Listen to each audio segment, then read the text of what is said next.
guest here, taking a look at the stories in Europe that have grabbed our attention. Well, joining us this evening, we have Ashley James, social commentator and DJ no less, and we have Dana Lewis, who is an international affairs correspondent. Welcome to you both. Hi. Thank you. So, there's absolutely no getting away from Brexit, still dominating the European cycle, the Europe cycle. Not a great day again for Boris Johnson, who also had a difficult day for Ireland following the visit of the American Vice President Mike Pence. So, Dana, tell us your thoughts on this. You know, it was supposed to be harmless, right? Donald Trump does not come to Europe for a commemoration of the beginning of World War II in Poland because they have a hurricane steaming up the Atlantic coast. And so what he sends Mike Pence, whose nickname, by the way, is Dense Pence, so in some circles in Washington. They send Pence to Ireland because he has some family background there. It's supposed to be a very calm, very quiet, low-profile visit. In the end, number one, he goes to a golf course and stays at Donald Trump's golf course, which now has created a huge scandal within the United States because the White House or the House Speaker, Nancy Pelosi, is saying it's a misuse of funds and all that.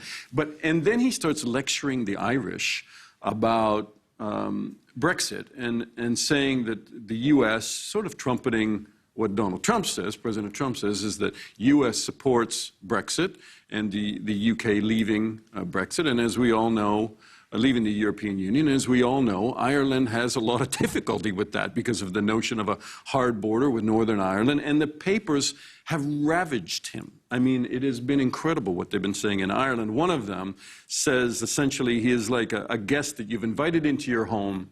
He stayed in your rooms, and then I won't use the exact terminology, but he's made a mess on your carpet. So, I mean, they've been very tough on him. So, since you're a Russia expert, Trump and Putin seems to agree on one thing, though. Boris Johnson. Well, they agree, I guess, a little bit on how to control elections through social media. But they also, you know, Trump doesn't like the European Union. He is an isolationist, a nationalist who sees the breaking up of one of the biggest trading coalitions as something that would benefit the United States. And at the same time, President Trump, sorry, not President Trump, but President Putin of Russia is obviously against the European Union. Anything that he can do to undermine NATO and undermine the European Union. So strange bedfellows on Brexit. So, Ashley, I mean, what do you think of it all? Have we not had enough of this? I am so bored of hearing about Brexit, and I think it's actually incredibly telling that even Boris Johnson's brother didn't support him. And I think that just sums up our nation. Like, we are falling out with family members over Brexit. I've fallen out with my family members over Brexit, and I just wish that I never, ever had to hear the word Brexit again. There was a funny cartoon on one of the opposition websites today where they said even Boris's dog is going to leave number 10 Downing Street, and they had a picture of the Labrador. Even he can't stand Boris right now. Do you know what? I think the only brilliant thing about Brexit is I feel that before Brexit, the youth weren't really engaged in voting and in politics. And so the one good thing is, and I speak on behalf of myself as well, we are now more engaged than ever, but I just don't see what the resolution is. I feel like our country has kind of become a laughing stock because we just can't make up our minds on what's going on. Maybe on that side of things, they can take example of Italy, can't they, Dana? Well, it's always a roller coaster in Italy, but I think they're reaching unprecedented highs and lows now, right? So I think that, you know, you have Salvini, who, and Ashley can talk to the social media side of it, but I think that you have Signor Salvini, who has essentially come out of nowhere. He formed a coalition. He is very socially media engaged. He's a rebel there. And he sees in this summer, you know, some tremendous gains when they go for European member elections. And he thinks, okay, now is the time to capitalize on that, and seize power, and it blew up in his face. I mean, the other coalition parties that couldn't talk to one another suddenly did. And for the moment, Salvini is completely out. And I mean, he has been a very hard, right-wing, controversial figure in Italy who has turned on some of the aid agencies that have been picking up refugees on boats as they were drowning off the coast of Libya and off the Italian coast. He's accused the European Union of using Italy as their refugee camp. So he's been a very divisive figure. And I think now the European Union, for the moment, because who knows what's going to happen with Salvini, he's not down and out for good. For the moment, the European Union thinks that they got a little reprieve and that they'll have a better relationship with Italy. But he has used social media very well. As we can see that picture behind us, that's him taking a selfie with Signor Salvini. So will his fans be upset, Ashley?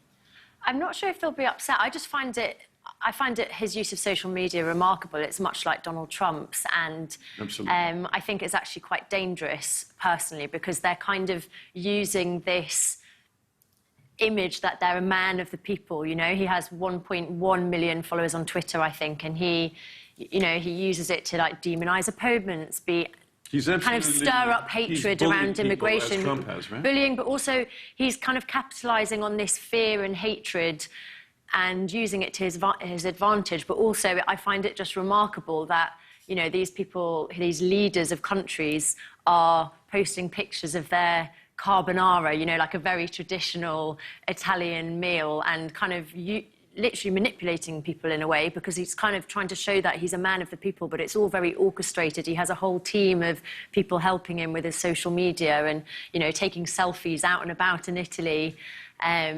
So, yeah, I find it's very clever. Like, you know, him and Donald Trump alike, they've kind of cottoned on to the people. Disturbing maybe, but increasingly the norm. Yeah.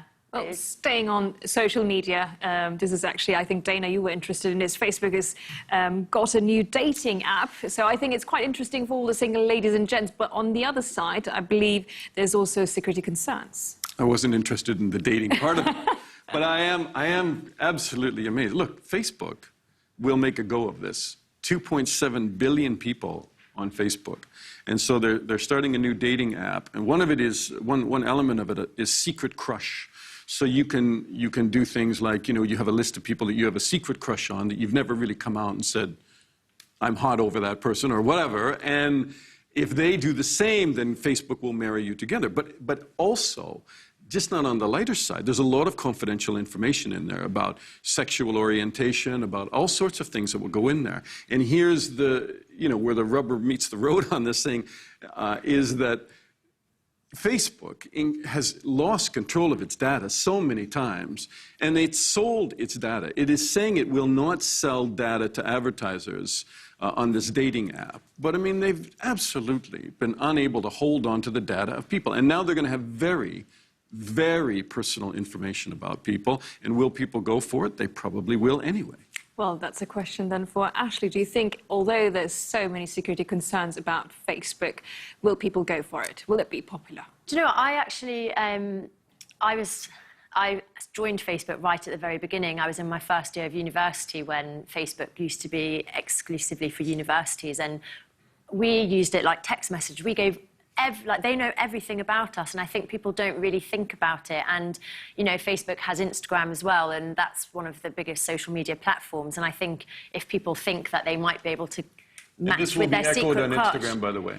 Sorry, yeah, of course. And that's why I think it's frightening, because I think people will be very tempted at the whole... You know, dating is a big part of modern life, and especially online dating. And it is frightening that, you know, only a few days ago they admitted to exposing, 419 million phone numbers, and now we're gonna be just like willingly giving them even more information about ourselves. So, well, I would like to get this story also in here. We've got about 3 minutes, I think, but this is quite juicy, and of course it's one of the top stories of Europe, especially in the UK. Meghan Markle and Harry falling out with the royals and press. So what can you say on this, Ashley? Yeah, do you know what? I actually feel very sorry for Meghan Markle and Prince Harry. I think the UK press demonise her on a daily basis, and today it's come out that she is still using her Hollywood agent, lawyer and business manager, and obviously she's recently taken on a crisis management American PR as well. And basically, the press and Buckingham Palace say it's concerning because normally the Buckingham Palace staff would manage everything. So they say it's so that they can manage what's right for the royal family against personal gain. So why is she doing it? The thing is, I feel like she's already given up her career. She's moved countries, and I think it's very backwards to presume that a woman should enter the royal family and then just sit and twiddle her thumbs. And I think, you know, she's probably bored as well. Like, so apparently she's going to be bringing out a children's book, and, you know, there's lots of other deals in place. And I find it remarkable that we're still expecting people to not continue a career or to break tradition. There's two camps there, though, now, right, between Prince William and Prince Harry. Why is that? If you don't mind me asking. Apparently, and again, I don't think this is confirmed, but apparently Prince William expressed concern about Harry marrying Meghan Markle so quickly, and especially because she's not, you know, she was a Hollywood actress. And I think there is concern within the royal family that she is going to break tradition and protocol. And I think good for her that she's kind of keeping a bit of her independence and doing what's right for her. And at the end of the day, I feel like we do need to accept her. Like, Prince Harry saw something good in her and married her, and she makes him happy. And I think we should just accept it and allow the royal family to be modernised and accept that she will be great for American tourists. The last 20 seconds, any last thoughts on it, Dana? I just think it's remarkable that, because my perception was, it's interesting listening to Ashley, that my perception was, and I think a lot of people were, that those two brothers were very close. And now you see this great division between them, amplified by their own PR camps and everything. It's a bit disappointing. But. Well, thank you very much for that, Dana Lewis and Ashley James here with us. That's it for the News Hour, but stay with us. I'll be back with more of the day's top stories after a short